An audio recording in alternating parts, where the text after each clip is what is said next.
Noah Merl was a soccer player for Cal and played professionally for the Seattle Sounders, so he knows firsthand the pressures that athletes face and knows how it affects them physically and mentally. Now, Noah Merl is a clinical therapist and sports psychology consultant. Thank you for speaking to our Piedmont Swim Team tonight. Thanks for having me.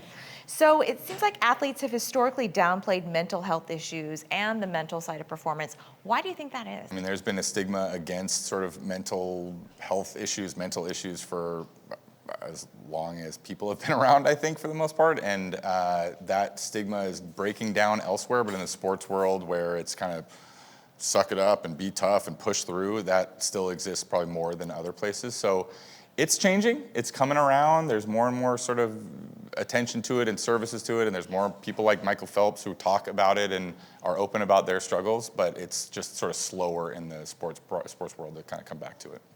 What would you say are some of the main obstacles that athletes face? Negative self-talk is probably one of the main things that we just, our brains kind of inherently go to negativity and threats and sort of critical voice about what we did wrong and what we could have done better. And that voice tends to just work against us in terms of both sort of how we see ourselves and what our experience is moving through it, but also just negatively affects our performance because it gives us sort of, it distracts us from what we can control and just kind of pushes us down and makes us feel worse, which also negatively impacts our performance. It seems like it would be hard to control because you're in such a competitive environment. So what are some techniques to overcome this?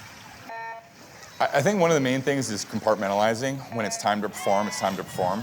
And it's important to just sort of leave all of that stuff to the side and try to really put yourself in the moment and focus on what you can control in the performance. It's hard, I think, as an athlete to stop comparing yourself to others. And I think that can lead to the negative spiral, the negative self-talk. I'm not better than the person next to me. So how do you control that? Or how do you stop that? How do you stop comparing yourself to others?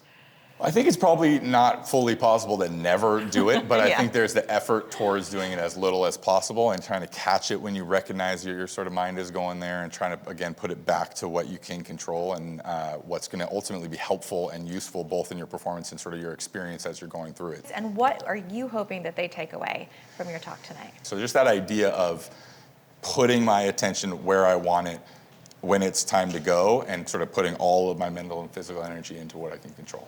Noah Merl, thank you so much for talking to us. Thanks for having me.